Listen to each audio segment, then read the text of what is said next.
Astaghfirullah. Assalamualaikum warahmatullahi wabarakatuh.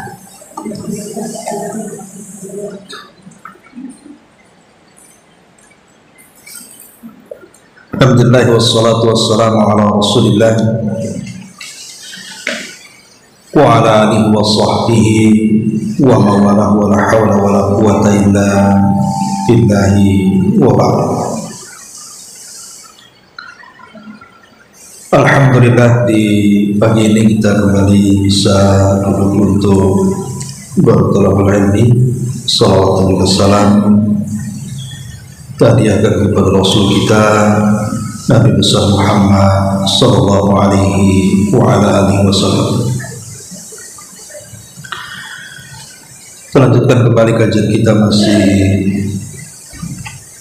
membahas kitab 175 jalan menuju surga, dan kita masuk pada poin yang keempat, keutamaan berbakti kepada kedua orang tua dan kewajibannya. Jadi di sini pengarang memasukkan di antara jalan kita menuju surga Allah Subhanahu wa taala adalah dengan cara berbakti kepada kedua orang tua. Dan berbakti kepada orang tua adalah jalan yang paling cepat kita bisa menempuh jalan menuju surga Allah Subhanahu wa taala. Kita baca dulu beberapa dalilnya, baru kita terangkan. Allah Subhanahu wa taala berfirman di sini pada surah An-Nisa ayat 36, wa'budullaha wa la tusyriku bihi syai'an wa bil walidaini ihsana. Sembahlah Allah dan janganlah kamu mempersekutukannya dengan sesuatu apapun, dan hendaklah berbuat baik kepada dua orang ibu bapak kalian.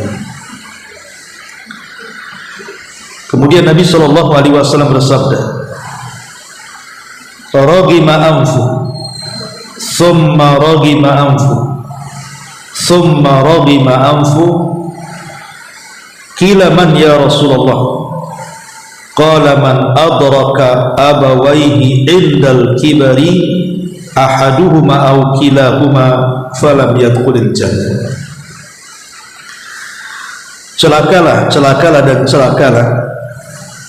Belum ditanya siapa yang celaka itu wahai Rasul, maka beliau menjawab, orang yang mendapatkan kedua orang tuanya dalam keadaan tua, salah satunya atau kedua-duanya, namun dia tidak dapat masuk surga. Ragima anfu adalah kata kinayah dari kehinaan, seolah-olah dia ditempelkan dengan tanah sebagai penghinaan baginya. Allah Subhanahu wa taala berfirman, wa man yuhinillahu fama lahu min mukrim. Dan barang siapa yang dihinakan Allah, maka tidak ada seorang pun yang mampu memuliakannya. Artinya kalau kita tidak menjadikan kedua orang tua sebagai jalan kita menuju surga, berarti ini sebuah kehinaan. Dan orang yang dihinakan Allah, maka tidak ada seorang pun yang mampu memuliakannya. Kemudian Nabi SAW bersabda, la yajzi waladu walidan illa an yajidahu mamlukan fayashtariyahu fayu'tiqah. Tidaklah seorang anak dapat membalas kebaikan orang tuanya kecuali apabila dia mendapatkan dalam keadaan menjadi budak, lalu sang anak membelinya kemudian memerdekakannya, baru sebanding kebaikan orang tua kepada anaknya dengan cara seperti ini, memerdekakan orang tuanya ketika dia menjadi budak. Baik masyarakat muslimat yang dimuliakan Allah Subhanahu wa taala, kita tahu bahwa dalam Islam hak itu kan terbagi menjadi dua. Ada hak yang berkaitan dengan Allah Subhanahu wa taala seperti salat, puasa dan seterusnya. Tapi juga ada hak yang menyangkut dengan hamba-hambanya. Lah di antara hak yang menyangkut dengan hamba-hambanya, yang paling utama adalah hak seorang anak kepada orang tua. Ini yang paling mulia dari semua hak yang Allah Subhanahu wa taala perintahkan agar kita menyampaikan hak ataupun kewajiban-kewajiban itu kepada orang yang berhak menerimanya. Kalau kita mengacu kepada nas-nas Al-Quran dan juga hadis-hadis Nabi SAW, banyak sekali dalil-dalil yang menunjukkan tentang birrul walidain itu, bukan hanya sekedar yang dicantumkan pengarang saja, tetapi banyak lagi. Kita bisa membaca beberapa ayat dalam Al-Quran seperti Al-Baqarah 83, kemudian Al-Isra 23, kemudian An-Nisa 36, kemudian surah Luqman ayat 14, kemudian surah Al-Ahqaf ayat 15, dan juga Al-Ankabut ayat 8. Kita ambil saja dalam surah Isra ayat 23. Allah Subhanahu wa taala berfirman, wa qadha rabbuka alla ta'budu illa iyyah wa bil walidaini ihsana. Dan Rabbmu telah memerintahkan agar kalian jangan menyembah kecuali hanya kepadanya, dan hendaklah dengan kedua orang tua kalian berbuat baiklah kalian. Imma yablughanna indakal kibar, lebih-lebih kalau keduanya berada di sisimu dan mereka sudah tua, ahaduhuma au kilahuma, satu di antara keduanya atau dua-duanya, fala taqul lahuma uffin wala tanharhuma, maka jangan mengatakan kepada keduanya kalimat apalagi sampai membentaknya. Wa qul lahuma qaulan karima, tapi katakan kepada keduanya ucapan yang baik. Wa qur rabbirhamhuma kama rabbayani shaghira, dan katakanlah, ya Allah, berilah rahmat kepada keduanya karena kedua orang tuaku sudah merawatku sejak kecil. Kalau kita melihat ayat-ayat dalam Al-Quran tentang birrul walidain itu selalu disandingkan dengan perintah tauhid, selalu. Seperti surah An-Nisa yang kita baca di sini ayat 36. Kenapa Allah Subhanahu wa taala kemudian selalu menyandingkan perintah berbuat baik dengan tauhid, ataupun durhaka kepada orang tua dengan bahaya syirik? Menunjukkan bahwa kewajiban kita bersyukur kepada Allah Subhanahu wa taala akan nikmat yang Allah anugerahkan kepada kita itu belum sempurna kecuali kita mampu bersyukur kepada kedua orang tua yang sudah melahirkan kita. Makanya kata Abdullah ibn Abbas radhiyallahu anhu, ada 3 ayat dalam Quran, di mana 3 ayat dalam Al-Quran ini memerintahkan 2 ibadah yang saling berkaitan satu dengan yang lain. Pertama, perintah salat dan zakat. Yang kedua, ketaatan kepada Allah dan Rasulnya. Dan yang ketiga, bersyukur kepada Allah dan kepada kedua orang tua. Pertama, salat dan zakat. Allah mengatakan aqimus salata wa atuz zakat. Laksanakan salat, tegakkan salat, tunaikan zakat. Kata Abdullah bin Abbas radhiyallahu anhu, orang kalau hanya sekedar memperhatikan salat tapi meninggalkan zakat, maka tidak sempurna salatnya. Kemudian yang kedua, atiullaha wa atiur rasul. Taatlah kepada Allah dan Rasul. Orang kalau hanya taat saja kepada Allah tapi tidak taat kepada Rasul, tidak sempurna ketaatannya kepada Allah. Kemudian yang ketiga, dalam surah Luqman, anishkurli wali walidaika. Bersyukurlah kalian akan nikmat-nikmat yang Allah anugerahkan kepada kalian dari Allah, dan juga bersyukurlah akan nikmat kedua orang tua kalian. Kata ulama, kata Abdullah bin Abbas radhiyallahu anhu, kalau kita hanya bersyukur akan nikmat Allah tapi tidak bersyukur kepada nikmat kedua orang tua, maka syukurnya kita kepada Allah belum sempurna. Makanya selalu digandengkan antara perintah tauhid dengan birrul walidain. Salah satunya di sini wa'budullaha wa la tusyriku bihi syai'an wa bil walidaini ihsana. Ini pendalilan pengarang yang pertama. Kemudian juga mu'alif hafizahullah taala di sini mengambil hadis yang dikeluarkan Imam Muslim.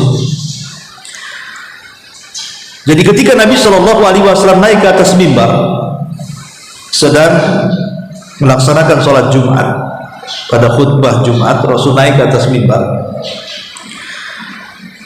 Setiap Nabi SAW naik kakinya di atas mimbar, selalu Rasul mengucapkan kalimat amin. Kemudian naik di tingkatan mimbar kedua, Rasul mengucapkan amin. Kemudian Rasul naik ke tingkatan mimbar yang ketiga, Rasul mengucapkan amin. Kemudian Rasul berkhutbah. Setelah berkhutbah dan selepas sholat Jumat, maka ada seorang sahabat datang kepada Rasul. Rasul, tadi waktu engkau naik ke atas mimbar, engkau mengucapkan amin 3 kali. Ala ma amanta ya Rasulullah. Atas doa apa engkau ini mengaminkan ketika naik ke atas mimbar? Karena kami tidak mendengar doanya masalahnya. Rasul yang mengucapkan amin, amin, amin gitu saja. Maka Nabi SAW menjawab, tadi sewaktu aku naik ke atas mimbar itu Jibril turun. Kemudian Jibril berdoa 3 doa dan minta diaminkan aku. Aku pun mengaminkan doa Jibril. Kemudian Nabi SAW menceritakan 3 doa Jibril itu. Yang pertama, ragima anfu, summa ragima anfu, summa ragima anfu. Celaka, celaka dan celaka. Kemudian Rasul ditanya, apa yang dimaksudkan celaka itu wahai Rasul? Maka Nabi SAW menyebutkan hadis ini, man adraka abawaihi indal kibari ahaduhuma aw kilahuma falam yadkhulil jannah. Orang yang masih mendapatkan kedua orang tuanya hidup, salah satu atau keduanya masih hidup, kok tidak bisa memasukkan anak ke dalam surga. Celaka dan binasa orang itu. Maka ketika Jibril mengatakan seperti itu, dia pun amin, aku pun mengaminkannya. Kemudian yang kedua, Jibril juga berdoa tentang kecelakaan kepada orang yang masuk bulan Ramadan, kemudian keluar dari Ramadan, tidak ada satu dosa pun yang tidak diampuni. Kemudian yang ketiga, Jibril juga mendoakan tentang orang yang disebutkan nama Nabi SAW tapi kita tidak bersalawat kepada dia. Inilah 3 perkara yang menjadi doa Jibril yang diaminkan Nabi SAW. Salah satunya di sini, man adraka abawaihi indal kibari ahaduhuma aw kilahuma fala yadkhulil jannah. Celaka dan binasa orang yang masih hidup tapi tidak menjadi jembatan muliakan orang tua. Dan kalau seandainya Allah sudah hinakan kita, walaupun manusia memuliakan kita, tetap kita ini orang hina. Namanya ada anak durhaka kepada orang tua, di mata Allah anak ini hina. Walaupun mungkin di kantornya dia dimuliakan karena mungkin dia manajernya atau bosnya, atau di masyarakatnya dimuliakan karena mungkin dia tokoh di situ, entah RT RW atau apa namanya, atau mungkin dia dimuliakan di tempat-tempat yang lainnya. Ya, di mata manusia mungkin dia dimuliakan, tapi di mata Allah tetap hina karena dia tidak memuliakan yang Allah muliakan. Itulah yang Allah katakan, wa man yuhinillahu fama lahu min mukrim. Dan siapapun yang Allah hinakan, maka tidak ada seorang pun yang mampu untuk memuliakan. Ini surah Al-Hajj ayat 18. Dan yang terakhir, pengarang membawakan sebuah hadis Nabi SAW, la yajzi waladun walidan illa an yajidahu mamlukan fayashtariyahu fayu'tikahu. Tidaklah seorang anak dapat membalas kebaikan orang tua kecuali apabila dia mendapatkannya dalam keadaan dia atau orang tua tersebut menjadi budak, lalu anak itu membelinya dan memerdekakannya. Maksudnya begini, kalau seandainya Allah takdirkan mungkin ada musuh menyerang kita, kemudian kita dikalahkan musuh, akhirnya kemudian sebagian orang ditawan oleh musuh, otomatis kan jadi budak akhirnya. Lah ketika kemudian mungkin orang tua kita ditawan oleh musuh akhirnya jadi budak, lah kita ingin memerdekakan orang tua kita dari perbudakan musuh itu, sehingga kita kumpulkan uang, kemudian kita datang ke musuh, bebaskan orang tua saya akan berikan uang sekian dan sekian. Kata musuh oke. Akhirnya kita berikan uang kita kepada musuh, kemudian orang tua kita dibebaskan. Itulah satu-satunya menandingi kebaikan orang tua. Tidak ada cara lain kecuali seperti itu. Masalahnya sekarang perbudakan sudah tidak ada, dan kita tidak mungkin juga mau orang tua kita ditawan. Jadi seolah-olah hadis ini menjadi mustahil seorang anak itu membalas kebaikan kedua orang tua di zaman sekarang. Makanya di zaman sahabat ada sahabat namanya Abdullah ibn Umar radhiyallahu anhu. Ada seseorang datang kepada beliau bahwa orang ini sudah menghajikan orang tuanya 7 kali. Jadi orang ini sudah menghajikan orang tuanya 7 kali. Lah 7 kali haji itu karena orang tuanya cacat, sudah tua, tidak bisa jalan, terkadang juga berak dan kencing di celana. Jadi sebanyak 7 kali haji itu orang tuanya digendong sama dia, dari awal manasik sampai akhir manasik. Ibu bisa bayangkan, haji dengan umrah beda. Kalau umrah itu sebentar saja, kalau haji kan berhari-hari, minimalnya 6 hari haji itu, mulai tanggal 8 berakhir tanggal 13 tasrik kan. Itu 6 hari digendong orang tuanya itu, dari tawafnya, dari sa'inya, dari lempar jumrohnya, dari wukufnya, dan sampai selesai haji. Dan itu bukan 1 kali haji, 7 kali haji. Sehingga anak ini kemudian datang kepada Abdullah ibn Umar radhiyallahu anhu dan mengatakan, wahai Ibnu Umar, cukupkah kebaikanku kepada kedua orang tua? Artinya, apakah sudah sebanding dengan kebaikanku kepada orang tuaku? Aku sudah menghajikan 7 kali loh orang tuaku dengan cara ku gendong sampai selesai. Tapi apa kata Abdullah ibn Umar radhiyallahu anhu? Mengatakan, tidak. Walaupun 1 hentakan napas orang tuamu ketika melahirkan, ketika awal mula keluar darah haid, darah nifas, melahirkan kamu itu, maka itu tidak sebanding. Walaupun hanya setetes darah nifas yang keluar saat melahirkan, itu tidak sebanding kebaikanmu dengan orang tua. Sampai seperti ini Abdullah ibn Umar radhiyallahu anhu. Artinya kalau 1 tetes darah saja, darah nifas, karena masalahnya 1 tetes darah nifas ini, ketika di awal ibu melahirkan itu kan ibu dihadapkan dengan kematian.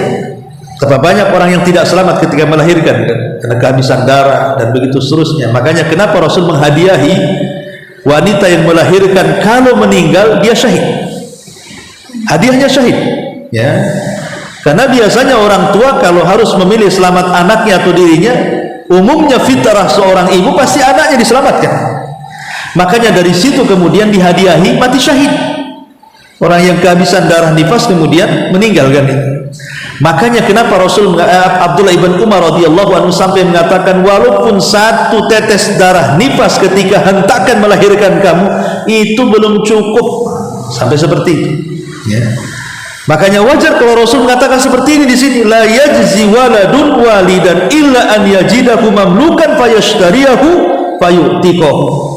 Tidaklah seorang anak dapat membalas kebaikan orang tua kecuali apabila dia mendapatkannya dalam keadaan menjadi budak, lalu dia membelinya dan memerdekakannya.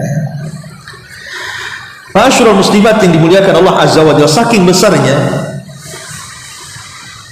jasa orang tua kepada kita, sampai Nabi SAW pernah mengatakan, anta wa maluka li abik, engkau dan hartamu itu milik orang tua. Ada yang mengatakan bahwa kalimat abik di sini ya bapak maksudnya, berarti tidak termasuk ibu. Maksudnya begini, saya contohkan. Kalau ibu punya anak kecil, anggaplah usia 3 tahun atau 4 tahun. Kemudian anak itu dapat hadiah, dikasih uang umpamanya. Maka uang ini bukan milik ibu, tapi milik anak ibu. Nah, sembarang ibu nggak boleh ngambil begitu saja. Ini bagi yang mentafsirkan bahwa kalimat anta wa maluka li abik, wa harta dan dirimu milik bapakmu.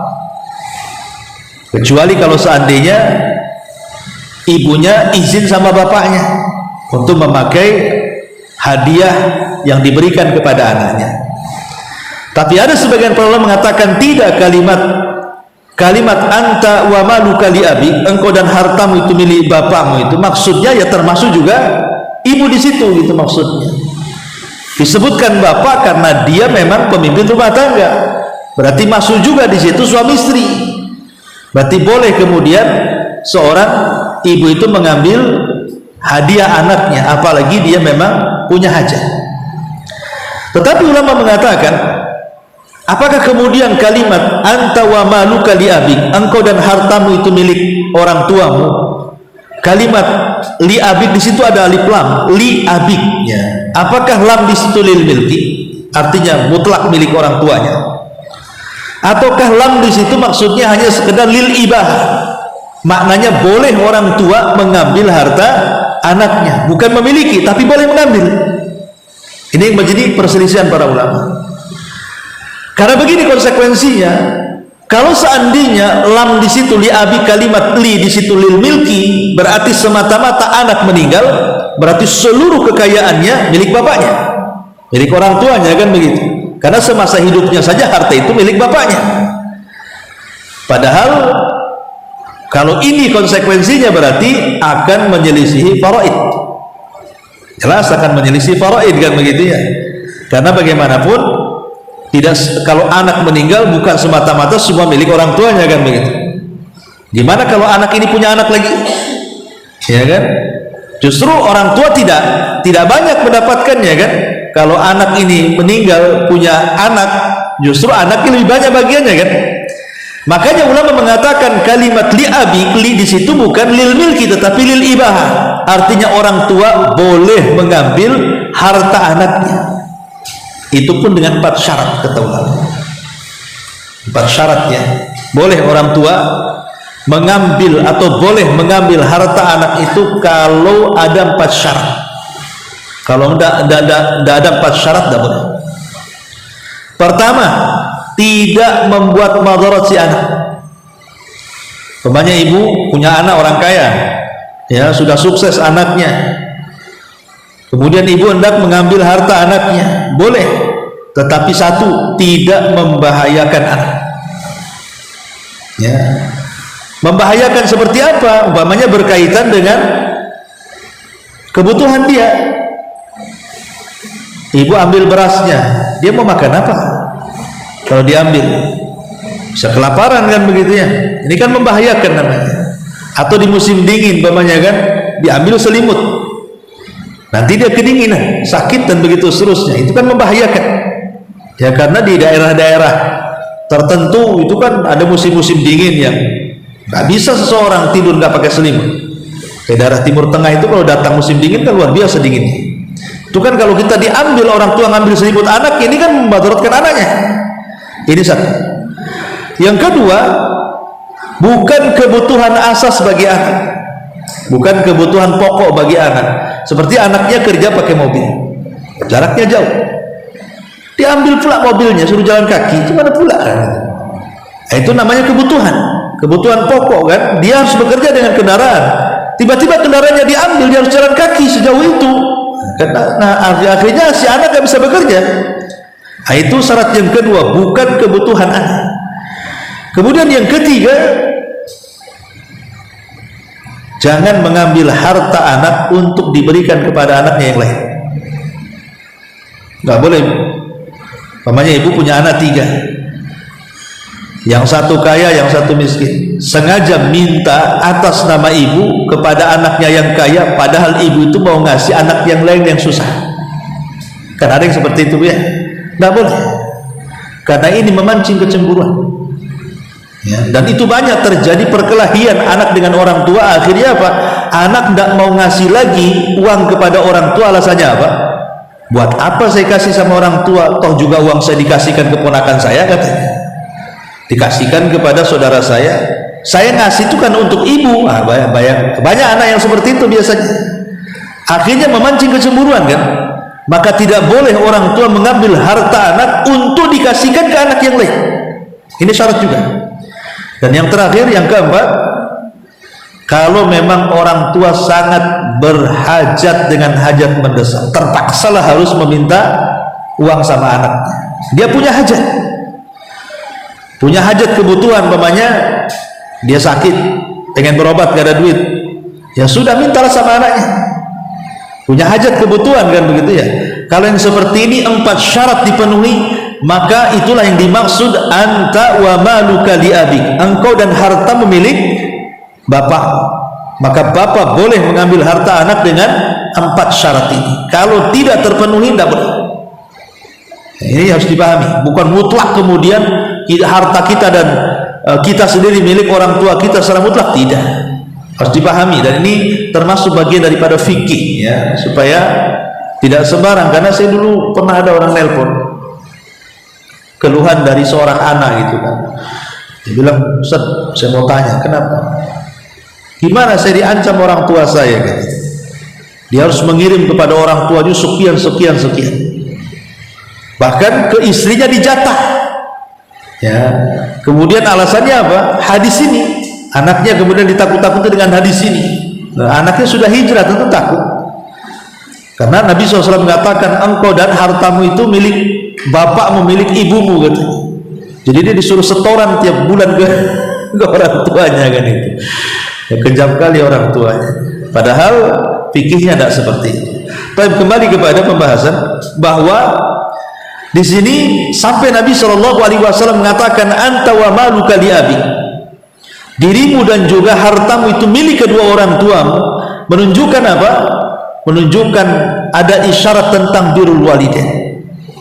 Kenapa kemudian Rasul sampai mengatakan seperti itu? Karena keberadaan kita tidak mungkin ada kecuali karena mereka. Kalau bukan ada orang tua kita, dari mana kita ada? Coba. Karena ada mereka lah kita ada.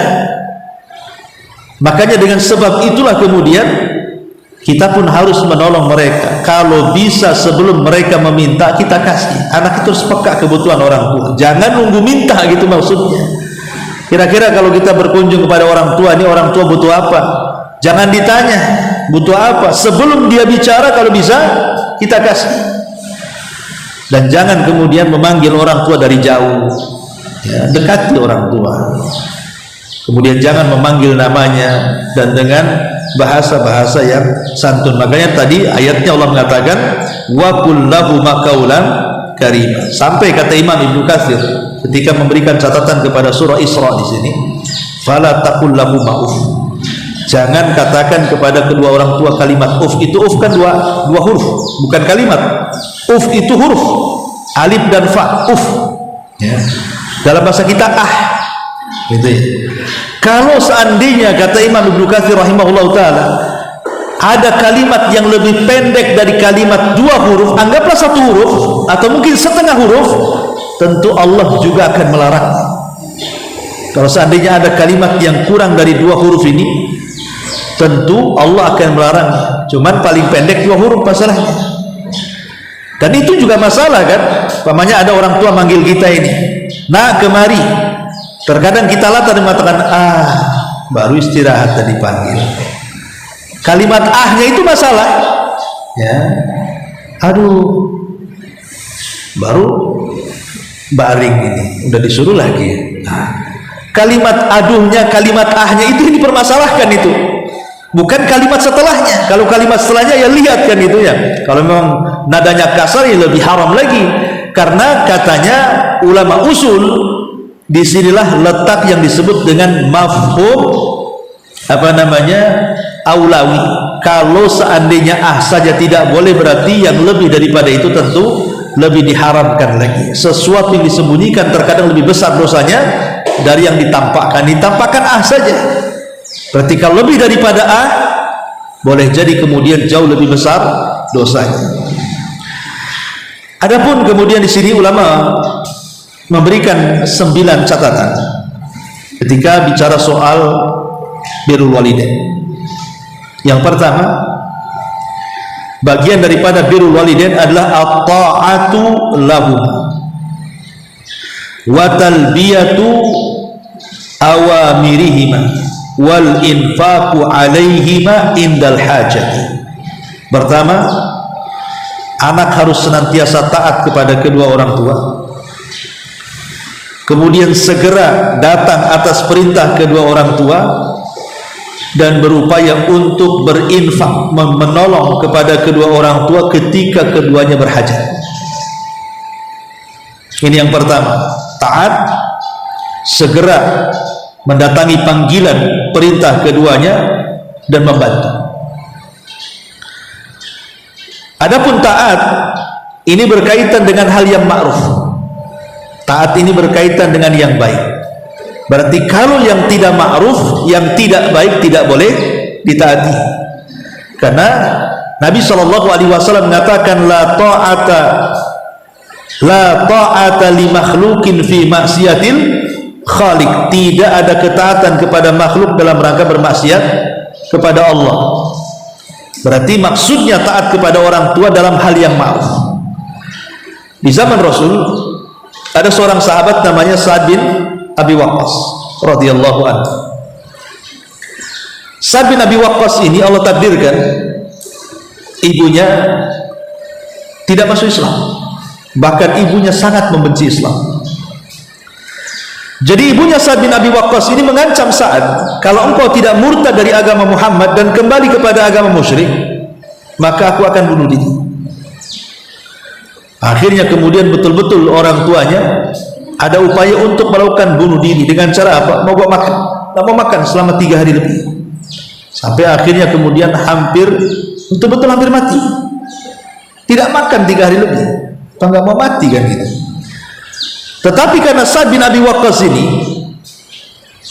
adalah sahabat yang sangat kokoh akidahnya, dia justru menantang ibunya dan mengatakan, wahai ibu, seandainya aku memiliki 100 jiwa, 100 nyawa, seandainya engkau memiliki 100 nyawa, dia kan ada upaya untuk membunuh dirinya kan. Jadi tantang sama Sa'ad, kalau Allah berikan 100 nyawa sama kamu, kata, engkau keluarkan satu-satu supaya aku keluar dari agama Islam, aku tidak akan keluar. Kemudian kata Sa'ad, kalau engkau makan silahkan, enggak pun tidak masalah, katanya. Sampai digitukan sama anak itu. Ya, lapar makan juga lah bu. Udah 3 hari tak makan, makanlah. Tidak jadi bunuh diri. Karena rupanya anaknya tidak bisa dirayu. Ya. Dari sini turun ayat surah Luqman kan, wa in jahadaka ala an tusyrika bima laisa laka bihi ilmun fala tuti'hum. Kalau kedua orang tua memaksa kamu untuk menyekutukan Allah, jangan ditaati. Tetapi walaupun demikian, wasahibhuma fid dunya ma'rufah, tetap berbuat baik kepada mereka dalam urusan dunia itu tidak terputus. Ini kalau soal taat. Kemudian tentang talbiyah, bersegera. Kalau orang tua kita memerintahkan sesuatu, bersegera. Ini kita sudah tahu perintahnya baik, maka bersegera. Sebab kalau tidak bersegera kepada panggilan kedua orang tua, ingat kisah Juraiz al-Abid. Juraiz al-Abid seorang ahli ibadah di zaman Bani Israel. Dia dipanggil-panggil orang tuanya kan, ya Juraiz. Juraiz lagi sholat. Kalau seandainya Juraiz ini orang cerdas, tentu dia akan membatalkan sholatnya karena dia sedang sholat sunnah, bukan sholat wajib. Sementara panggilan orang tua itu wajib. Tapi karena Juraiz ini jahil, dia hanya ahli ibadah saja, dia terpikir dalam hatinya, ya Allah, kalau aku batalkan sholatku, aku durhaka kepada kamu. Kalau aku seandainya tidak batalkan sholatku, aku durhaka kepada orang tuaku. Milih mana ini? Sama-sama dua-duanya durhaka kan? Tapi dia mengatakan, aku lebih memilih kepadamu ya Rabb daripada orang tua. Kenapa yang menciptakan aku? Kata. Akhirnya dia tetap sholat. Orang tuanya marahlah. 1 kali, 2 kali, gitu lagi, 3 kali, gitu lagi. Akhirnya kemudian orang tuanya marah, sampai kemudian kemarahannya mengucapkan sesuatu yang merupakan keburukan doa. Apa kata ibunya? Ya Allah, karena anakku nampaknya sudah tidak peduli dengan panggilanku, jangan kau wafatkan dia sampai kau uji dengan seorang wanita pelacur. Akhirnya kemudian ibunya meninggal. Rupanya doa sang ibu ini tidak mesti hari itu berdoa, hari itu dikabulkan. Bisa saja setelah berlalunya zaman, berlalunya waktu kan, baru dikabulkan, betul. Akhirnya kemudian satu hari datanglah seorang wanita pelacur suruhan orang yang tidak suka dengan Juraiz supaya memfitnah Juraiz. Jadi ada orang yang nggak suka dengan Juraiz, dia sewa pelacur dan mengatakan kepada pelacur itu, pura-pura kau berzina dengan Juraiz. Akhirnya dia pun mendatangi Juraiz, mengganggu Juraiz, tapi keimanan Juraiz ini kuat. Sampai akhirnya wanita ini berzina dengan seorang penggembala kambing, hamil, punya anak. Lah ketika lahir anaknya, dia mengaku bahwa itu anaknya Juraiz. Disitulah Bani Israel bangkit, kemudian merobohkan tempat ibadahnya dan hampir membunuh Juraiz. Akhirnya Juraiz pun mengatakan sebelum dia dibunuh, dia meminta kepada Bani Israel untuk memberikan waktu sholat 2 rakaat. Akhirnya dia sholat 2 rakaat. Setelah sholat, dia minta kepada wanita itu, mana bayi itu? Akhirnya setelah bayi itu didatangkan, dicubitlah bayi itu. Sudah dikatakan, man abuk, siapa bapak? Tiba-tiba bayi itu bicara dan mengatakan, abi ra'il ghanam, bapakku penggembala kambing. Nah, ini bayi ajaib ya. Ini kalau semua bayi dicubit siapa bapakmu, bahaya kalau zaman sekarang. Ya bapakmu, bapakku lah. Intinya bahwa dari sini ada faedah apa? Harusnya Juraiz itu langsung memenuhi panggilan orang tuanya kan? Maka ingat seorang ulama namanya Shuraih. Namanya Shuraih. Ada seorang ulama hadis itu namanya Shuraih, siapa gitu, Ibn siapa? Aywah Ibn Shuraih. Aywah Ibn Shuraih. Aywah Ibn Shuraih ini seorang ulama hadis. Muhaddis terkenal, muhaddis dunia, seorang tabi'in. Jadi dari mana-mana datang itu belajar kepada Aywah Ibn Shuraih. Jadi ketika Aywah Ibn Shuraih ini mengajar hadis Nabi sallallahu alaihi wasallam, haddatsana fulan qala haddatsana fulan begitu ya. Tiba-tiba ibunya memanggil, ibunya itu agak sedikit gila. Memanggil-manggil, ya Haywah kata. Akhirnya kemudian Haywah pun ngomong sama muridnya dan mengatakan, aku ini mengajar kepada kalian, hukumnya fardu kifayah saja. Adapun panggilanku fardu ain. Kalau kalian mau, kalian boleh menunggu sampai aku penuhi panggilan orang tuaku, nanti kita belajar lagi. Kalau kalian mau, buyar saja. Akhirnya kemudian murid-muridnya mengatakan, kami tunggu wahai guru. Akhirnya Haywah pun pergi mengikuti panggilan ibunya. Tahu yang disuruh ibunya? Disuruh ngasih makan ayam. Padahal sedang ngajar tuh, hanya disuruh ngasih makan ayam, dituruti ya. Setelah ngasih makan ayam, balik lagi dia ke majelis ilmu. Hanya seperti itu, bayangkan. Karena ingin supaya birrul walidain. Begitulah para ulama salaf, ya. Jadi talbiyatu awamirihima wal infaq alaihima, dan membantu keduanya indal hajah, tentu ketika ada kebutuhan. Ini yang pertama. Yang kedua, at-tawadhu lahuma wa muamalatuhuma birifqin walayyin wa taqdihima fil kalami wal masyi ihtiraman lahuma wa ijlalan liqadrihima. Tawadhu, merendahkan kepada keduanya, dan muamalah dengan keduanya dengan lembut, dengan santun, dan mendahulukan bagi keduanya, baik ketika bicara, biar orang tua bicara jangan dibantah. Kalau orang tua bicara, biarkan dia bicara, atau dahulukan dia suruh bicara, atau dahulukan dalam berjalan, biar orang tua di depan, kita di belakang, dalam rangka ihtiram, menghormati keduanya, dan juga dalam rangka memuliakan derajat keduanya. Jadi yang kedua, tawadhu. Karena begini, kenyataan yang ada di masyarakat, kadang-kadang kondisi anak itu kan jauh lebih tinggi derajat di dunia dibandingkan orang tua itu kan banyak. Itu orang tuanya di desa, kemudian orang tuanya hanya tahu anaknya ingin lebih baik daripada dia, akhirnya anaknya sekolah tinggi, ibunya tetap aja lulusan SD, tapi anaknya bisa sampai kuliah. Bahkan terkadang anaknya jadi orang sukses. Bagi orang tua itu tidak peduli mau anak itu mau jadi apa saja, orang tua hanya tahunya kau itu anakku. Itulah orang tua. Orang tua itu hanya satu kata, kau anakku. Kau mau dokter, kau mau jadi menteri, kau mau jadi presiden, tetap kau anakku, itu saja. Ya. Itulah yang ada di pikiran orang tua. Apalagi orang tua di desa kan gitu. Maka dari sini kalau kita menghadap orang tua, letakkan semua jabatan, semua pangkat, semua apapun. Kita ini anak dia. Jangan bawa-bawa atribut menghadap orang tua. Itulah bentuk tawadhu di sini. Ya. Ini yang kedua. Kemudian yang ketiga, hifdzus sauti inda al-hadithi ma'ahuma wa adamu ijza' jihima in kana naimaini. Lirihkan suara ketika bicara, dan jangan mengganggu kalau keduanya sedang tidur. Ingat kisah tentang orang yang terjerembab di dalam sebuah gua, kemudian dia tidak bisa keluar dari gua itu, akhirnya bertawasul kan.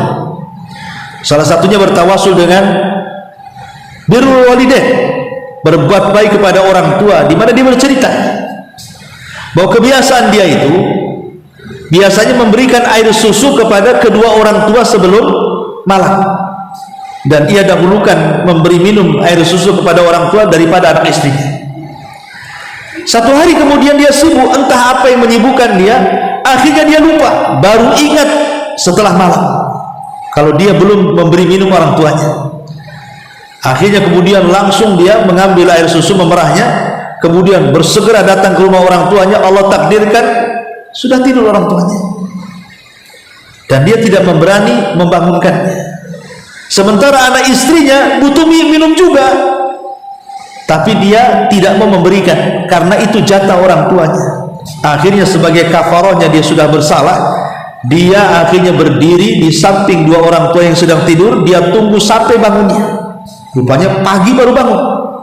Setelah bangun baru dikasih air susunya, baru memberikan makan atau susu kepada anak dan istri. Dia mengatakan, demi Allah ya Rabb, kalau seandainya ini ada kebaikannya dan ini amalanku yang paling ikhlas, tolong bukakan pintu gua itu. Akhirnya bergeser pintu gua itu. Syahidnya di sini apa? Bagaimana orang ini bertawasul dengan birrul walidain, akhirnya menyelamatkan nyawanya. Nah, dari sini juga penting bahwa birrul walidain itu bisa menyelamatkan hidup kita. Makanya ada istilah kata para ulama, orang anak kalau tidak pernah mendoakan kebaikan orang tuanya, maka anak itu anak celaka. Atau sebaliknya, anak yang tidak pernah didoakan kebaikan orang tuanya, anak itu celaka. Dua-duanya celaka. Anak yang tidak pernah mendoakan kebaikan orang tuanya celaka, anak yang tidak pernah didoakan kebaikan orang tuanya celaka juga. Dua-duanya celaka. Nauzubillah. Ini yang ketiga. Yang keempat, isti'mal a'dzabil kalimat wa ajmaliha indal hadithi ma'ahu. Hendaklah menggunakan kalimat-kalimat yang santun, yang baik ketika bicara lama dengan orang tua. Kan dalam bahasa kita sendiri kan, dalam setiap bahasa daerah kayak Sunda, Jawa, ataupun daerah-daerah mana sajalah, Padang atau apa, kan mesti ada kalimat-kalimat itu. Kalau bahasa Jawa itu ada kromo yang paling tinggi gitu ya, ada yang bawahnya, ada yang kasar sekali. Nah, itu kan cerdas orang itu, bisa memilih mana kalimat terbaik yang harus diucapkan kepada kedua orang tua. Kemudian yang kelima, ihsanut ta'amul ma'ahuma, memperbaiki hubungan dengan keduanya. Karena ada seorang saya bercerita, jadi ada seorang anak usianya sudah 50 tahun. Tentu kalau anaknya 50 tahun ya orang tuanya lebih tua kan begitu. Ya, orang tuanya di atas 70 tahun lah kalau anaknya aja 50 tahun. Berarti orang tuanya di atas 70 tahun ke 80 tahun. Jadi orang tuanya ini datang menemui Syekh, menemui salah satu ulama, bercerita bahwa minta kepada Syekh ini, Syekh tolong aku, damaikan aku dengan anak. Kan terbalik, harusnya anak yang datang ke Syekh, tolong damaikan aku dengan orang tua. Ini orang tuanya minta didamaikan dengan anaknya. Dari sana sudah salah kan begitu, berarti anaknya masalah nih. Jadi Syekh ini kaget, kok bisa orang tua datang ke Syekh minta didamaikan dengan anaknya? Harusnya kan terbalik kan begitu. Jadi Syekh ini kasihan, orang ini sudah tua, 80 tahun, anaknya udah 50 tahun, udah sama-sama tua kan. Kemudian dia mengatakan, apa masalahnya? Kemudian dia bercerita, aku sudah berkali-kali minta maaf sama anakku menutup pintu maaf, bahkan aku dibentaknya. Jadi aku minta orang ketiga untuk mendamaikan. Akhirnya Syekh mau. Berangkatlah Syekh ini dengan orang tua yang sudah tua ke rumah anaknya. Diketuk pintunya nggak mau dibuka, disalami nggak mau dibuka, tapi akhirnya Allah takdirkan dibuka juga. Setelah bolak-balik dibuka juga. Jadi Syekh ini cobalah kemudian memberikan pengertian dari segi agama kepada anak itu tentang pentingnya hubungan baik dengan kedua orang tua. Tapi anak ini seolah-olah sudah tertutup maafnya, entah apa dosa orang tua ini kepada anak ini. Anak ini tidak mau membuka pintu maafnya, malah mengeluarkan kata-kata yang membuat hati orang tuanya terbakar. Panas gitu ya, niatnya mau minta maaf, mau berdamai, malah keluar jadi makin panas lagi dengan anaknya. Jadi sebelum keluar rumah, kemudian dia mengatakan kepada Syekh terima kasihnya, dia sudah berusaha mendamaikan dia dengan anaknya, tapi dia mengucapkan kalimat di hadapan Syekhnya, wahai Syekh, demi Allah, karena anakku sudah tidak baik, dia sudah membakar hatiku hari ini, maka semoga Allah bakar juga hatinya. Itu doanya. Seperti itu. Subhanallah, kata Syekh ini bercerita, selang beberapa hari tiba-tiba anak ini datang kepada Syekh meminta untuk didamaikan dengan orang tuanya. Terbalik sekarang ini. Dan Syekh melihat kondisinya sangat memprihatinkan. Kenapa? Dia bercerita, sejak ibuku melangkah dari rumahku keluar, ya, tiba-tiba kemudian dadaku panas seolah-olah terbakar. Aku berusaha berobat, tidak juga kunjung hilang katanya.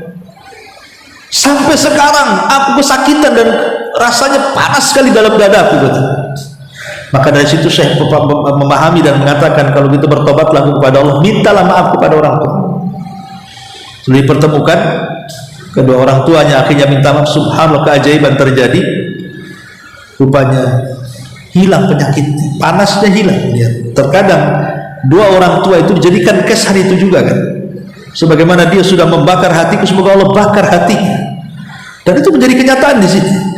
Makanya di sini juga penting ta'amul, berbuat baik dengan kedua orang tua itu. Dikhawatirkan mereka mengucapkan kalimat-kalimat yang merupakan doa buruk kepada kita dan Allah kabulkan. Ini yang kelima. Yang keenam, ad-du'a lahuma birrahmah wal ghufran. Berdoa kepada kedua orang tua dengan rahmat supaya Allah memberikan kasih sayang dan ampunan. Wa adamu mujaladatihima wal kadhibu alaihima, dan jangan sampai berdebat dengan keduanya ataupun berdusta kepada keduanya. Berdoa, apalagi kalau usia kita ini sudah 40 tahun ya Bu ya, namanya ibu ini sudah 40 tahun, maka mendoakan kepada kedua orang tua itu harus lebih lagi. Kenapa demikian?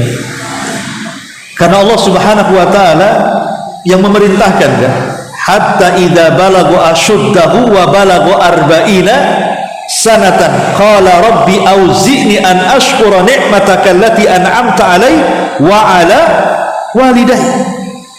Apa kata Allah? Apabila usia kalian sudah mencapai asyuddah, asyuddah itu 33 tahun, wa balagu arba'ina sana, kemudian Allah sampaikan usia kita ke 40 tahun, maka di usia 40 tahun harus banyak membaca doa, Rabbi auzi'ni, ya Allah anugerahkan kepadaku, an ashkura ni'mataka allati an'amta alai, agar aku bisa bersyukur akan nikmat yang kau berikan kepadaku, wa ala walidai, dan agar aku bisa bersyukur lagi kepada kedua orang tuaku. Jadi kalau usia sudah 40 tahun dan Allah takdirkan orang tua kita masih hidup, perbanyaklah berdoa kepada orang tua. Kenapa? Di usia 40 tahun harus semakin lagi mendoakan orang tua, karena biasanya usia 40 tahun itu dengan disibukkan dengan dunia. Usia 40 tahun sudah sering saya katakan, biasanya ibu sudah punya suami, ibu sudah punya anak, ibu sudah sibuk dengan pekerjaan rumah, ibu sudah sibuk dengan bertetangga, dengan muamalah dengan yang lainnya. Lah jangan sampai kesibukan-kesibukan ini melupakan doa kepada orang tua. Makanya di usia seperti ini harus Allah ingatkan, karena di usia 40 tahun ini kesibukan ibu macam-macam masalahnya, ngurus suami, ngurus anak, bermasalah dengan tetangga, kadang sebagiannya wanita karir, berbisnis dan begitu seterusnya. Oke lah, sesibuk apapun sekarang, jangan lupakan orang tua. Seolah-olah Allah ingin katakan seperti itu. Maka kalau usianya sudah 40 tahun harus lebih lagi. Kenapa coba? Apa rahasianya? Kenapa di usia 40 tahun makin lagi kita disuruh untuk berdoa kebaikan kepada orang tua? Karena di sini akan terjadi timbal balik dari anak kita. Kalau di usia ibu 40 tahun masih berbuat baik sama kedua orang tua, anak kita melihat, anak kita melihat nih, wah kalau ibunya saja berbuat baik sama neneknya, sama nenek dia, otomatis akan tertanam. Kalau Allah takdirkan kita sudah tua, maka anak itu akan berbuat baik kepada kita, karena ada contohnya dari kita kan. Tapi kalau kita jahat dengan orang tua kita, anak kita melihatnya. Jangan salahkan kalau seandainya anak kita jahat kepada kita. Di sana terjadi hukum karma. Kata Rasul, tabarru aba'akum tabarrukum abnaukum. Berbuat baiklah kalian kepada kedua orang tua kalian, nanti anak kalian berbuat baik kepada kalian. Maka ini juga bagian daripada birrul walidain. Kemudian yang nomor 7, ikhtisas bimazid minal bir. Tentu ibu harus diutamakan dibandingkan ayah. Kenapa? Karena Rasul mengatakan ummuka summa ummuka summa ummuka summa abuka, ibumu, ibumu, ibumu, kemudian ayah. Tapi tentu ini dalam pilihan.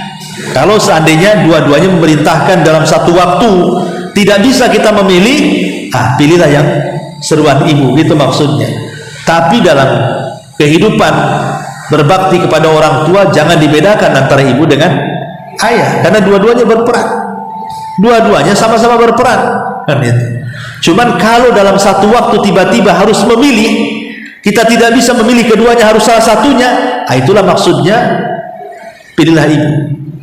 Makanya dalam hakul hidhanah, hidhanah itu apa? Hak asuh ketika suami istri bercerai, maka secara hukum syar'i jatuh kepada siapa?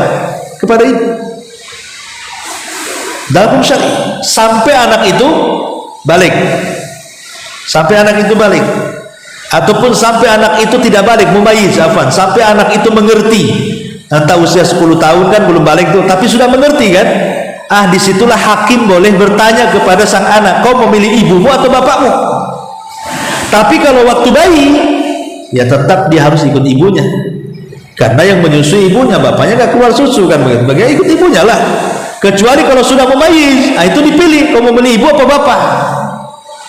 Disitulah nanti anak itu akan memilih. Kalau dia bilang ikut bapaknya, ibu tidak bisa apa-apa. Kalau dia bilang ikut ibu, ya bapak tidak bisa apa-apa. Kecuali dalam kondisi hakim boleh memaksa anak itu ikut siapa, ikut siapa.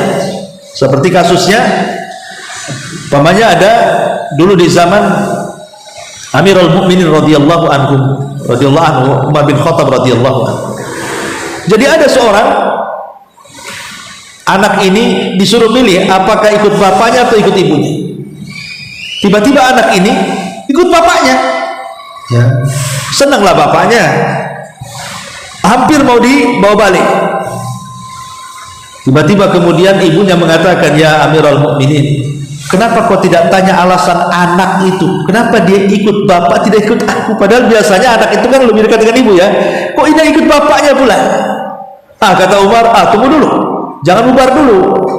Akhirnya kemudian Umar mengatakan kepadanya, nak, kenapa kau ingin ikut bapakmu, kau tidak ingin ikut ibu?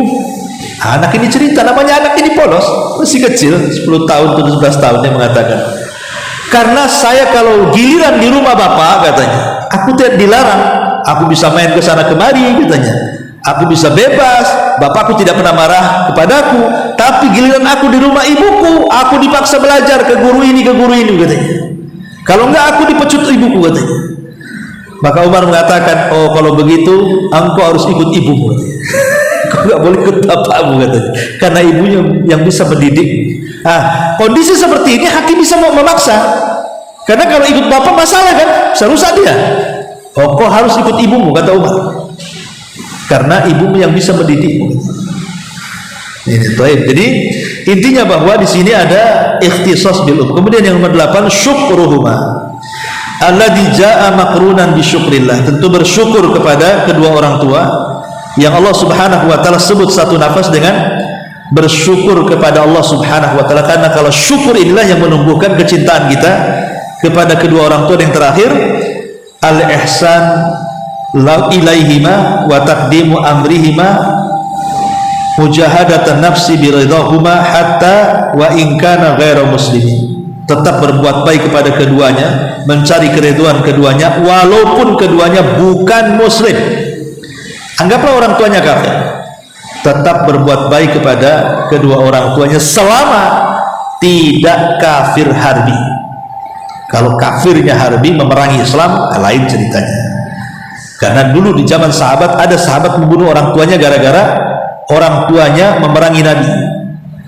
Abu Ubaidah ibnul Jarrah, dia bunuh orang tuanya di perang Badar. Ketika itu orang-orang mencela Abu Ubaidah, gimana anak membunuh orang tuanya? Hanya turun ayat kan tentang Abu Ubaidah ibnul Jarrah ini, bahwa boleh seseorang itu memerangi orang-orang kafir selama mereka memerangi kita. Tapi kalau mereka tidak memerangi kita, mereka kafir dhimmi atau kafir ahdi atau kafir musta'man, bukan kafir harbi, maka tetap kita harus berbuat baik kepada kedua orang tua walaupun kedua orang tua itu tidak muslim. Wallahu a'lam bishawab. Ini di antara pembahasan yang keempat, keutamaan berbakti kepada kedua orang tua. Tapi sebelum saya tutup, kalau ada yang bertanya silakan.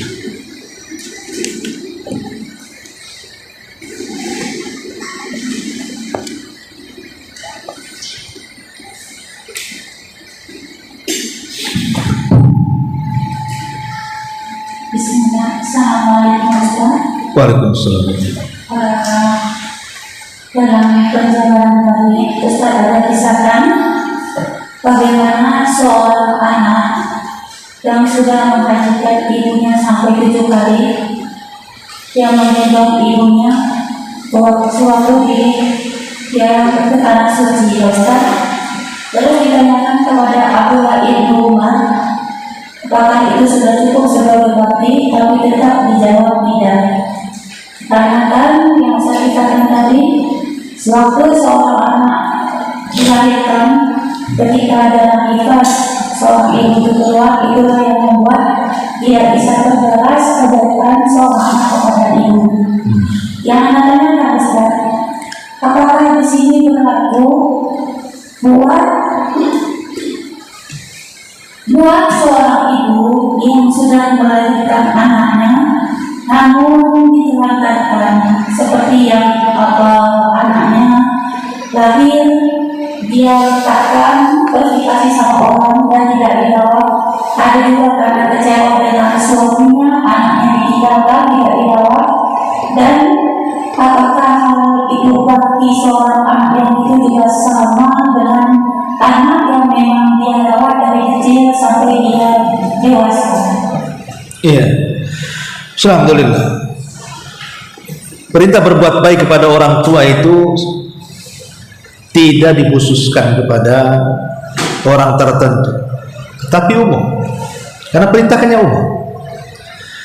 Baik anak itu dirawat dari kecil sampai besar, atau mungkin anak itu dirawat sesaat kemudian dikasih orang, atau lebih kejam lagi kadang-kadang dikasihkan orang ketika bayi gitu kan. Setelah bayi ini besar, tahu dia orang tuanya, tetap berbuat baik kepada orang tua kandung itu tidak terputus hanya gara-gara persoalan dendam. Karena begini, ketika Al-Quran memerintahkan sesuatu, Allah mengatakan wabil walidaini ihsan, hendaklah berbuat baik kepada kedua orang tua. Ini perintah Allah. Jadi berbuat baik kepada kedua orang tua itu perintah Allah, bukan perintah barter. Bukan karena dia baik dengan saya baik dengan dia. Dia jahat dengan saya akan jahat dengan dia. Bukan seperti itu. Tetapi berbuat baik kepada orang tua itu adalah perintah. Soal orang tua jahat dengan saya terserah dia. Ini Allah perintahkan saya berbuat baik sama orang tua. Begitu kaidahnya. Karena Islam itu tidak mengenal barter. Tidak mengenal barter gitu. Apalagi anak kepada orang tua. Kenapa demikian? Karena orang tua ini sekalipun dia membunuh anak, tidak dikisos. Ini orang tua bunuh anaknya nih. Dalam Islam kisos kan? Orang membunuh dibunuh. Lebih kejam mana orang tua bunuh anaknya juga. Tapi Islam tidak ada kisos kalau orang tua membunuh anak. Karena biasanya rata-rata tidak mungkin anak dibunuh orang tuanya kan? Tidak mungkin, kecuali ada masalah. Udah sakit hati anak orang tuanya akhirnya dibunuh anaknya kan? Mana ada orang tua bunuh anak? Kalau dia bunuh anak itu memang mungkin ada hal yang kita tidak tahu kan itu. Makanya tidak berlaku kisos, tidak berlaku hukum hudud. Namanya anak menuduh ibu menuduh anaknya berzina. Dalam Islam menuduh berzina tanpa bukti harus dicambuk 80 kali. Tapi dalam Islam tidak berlaku mencambuk orang tuanya gara-gara menuduh anaknya berzina. Nah, itu tidak berlaku. Makanya dari sini kita tahu bahwa walaupun okelah seandainya orang tua kita itu jahat dengan kita, jangan lihat kejahatannya, tapi lihat bahwa berbuat baik kepada orang tua itu bukan perintah orang tua kepada kita, tapi perintah Allah kepada kita untuk berbuat baik kepada orang tua. Jadi lihat perintah Allah, jangan lihat perintah orang tua. Dan itu berlaku. Ya tentu, tetapi kan kenyataannya orang yang dididik dari kecil sampai dia besar dengan orang yang dibuang, ya tentu akan beda perasaan kita kan. Perasaan kita akan beda, akan jauh tentu, akan merasa kenapa saya dibuang dan begitu seterusnya. Tapi insya Allah kalau orang itu sudah tahu hukumnya, sudah hijrah tahu hukumnya, insya Allah dia tetap akan berbuat baik kepada orang tuanya. Tapi mungkin tidak seperti berbuat baik seorang anak dari kecil dirawat sampai dewasa, kan itu kan menyangkut perasaan kan? Tapi bagaimanapun berusaha berbuat baik kepada orang tua itu sama ya. Dan berbuat baik kepada orang tua angkatnya pun tidak bisa dilebihkan dibandingkan berbuat baik kepada kedua orang tua aslinya. Karena yang namanya orang tua angkat itu ya sebatas orang tua angkat saja. Tapi kalau orang tua kandung, ya tua kandung yang melahirkan kita. Kalau tidak ada orang tua angkat, nggak ada hubungan dengan adanya kita atau tidak adanya kita kan. Tapi adanya orang tua kandung itu ada kaitan dengan adanya kita, walaupun hanya dilahirkan kemudian dikasih. Dia tidak ingat, jangan sekedar bercerita ketika kelahiran. Lah dia mengandung sampai 9 bulan itu di perut dia.